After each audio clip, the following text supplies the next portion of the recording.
little building behind me here, that's the doctor's quarters. The doctor's quarters is probably the most visited of all the places because, you see, when you send a bunch of old men from cold, crisp England down here to coastal Georgia, it's a bit of a culture shock. It's also a climate shock. Down here we have a lot of bugs. We have red bugs. We have mosquitoes. We have gnats. We have all of these bugs, and they all carry what? Diseases! These men were not prepared for the diseases. Also, they didn't know what caused them. So, these men are contracting diseases like malaria, which you get from the mosquito. They're also getting things like scurvy. Do you know what scurvy does to you? Oh, it's a lot terrible. of things. Your teeth fall out, your fingernails fall off, your hair falls out. Yeah, you kind of lose that young beauty. So they're dying from all these diseases, so they're going and seeing Dr. Dalzell. Now, these little bugs, those are called shanties, and shanties would have been where they kept the livestock. They didn't have hardly any livestock, maybe one goat.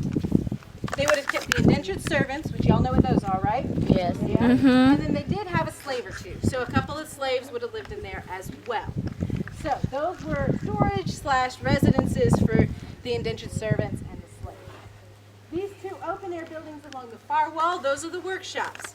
We have a woodworking shop and a blacksmith shop. Those would have been very important. Blacksmithing is how you manufacture and maintain all of your weapons. So that's pretty important. And then why would woodworking be important? To build stuff. Everything's made of wood here. Very good. All right, and then over here in the far corner, that's a pretty important place. That is called the Bake and Brew House. The Bake and Brew House is where they would get all of their baked goods, and arguably more importantly, all of their brewed goods. I'm not talking about coffee. What am I talking about? Alcohol. Rum. Lots and lots of alcohol. Remember, these men are miserable. They're old, they're sick, they're dying. They're in the middle of nowhere. They haven't seen their wife and kids in years. Office space, the pickup truck you see back in is a government truck. President Carter likes to go out on his farm. He rides in the second seat of the truck. The Secret Service do all the driving. The Carters are not allowed to drive themselves at any time. This fence is a government fence. It looks like the fence that goes around the White House, and I imagine this fence will stay here forever.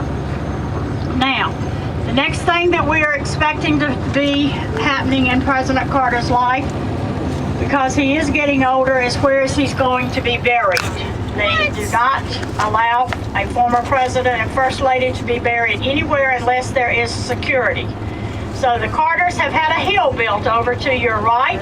It already has shrubbery on it, and it has two flags on the other side, and that is where the Carters will be buried. Most people thought they would be buried at the Carter Center, but because they were both born here, they want to be buried in Plains, Georgia.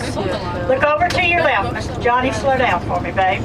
All right, this is the Carter's house here on the left. You're not going to see much of it, but I'll tell you in just a minute where you're going to get your best look at the house. And if you'll look over your left shoulder, that'll be about the best look that you'll get of the house. This house was built in 1961 for President and Mrs. Carter. That is before he became the governor of Georgia. Beginning pretty much about where I am now, it's going to come back to you. And hopefully you'll get a little bit better look at the house right where I am now. So just keep looking. It's going to come back to you.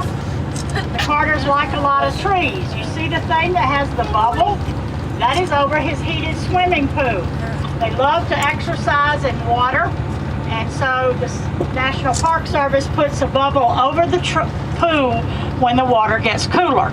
If they swim together, an agent does not have to go into the area of the pool. If they swim separately, then the agent must go inside. The only time the Carters are by themselves is when they're inside their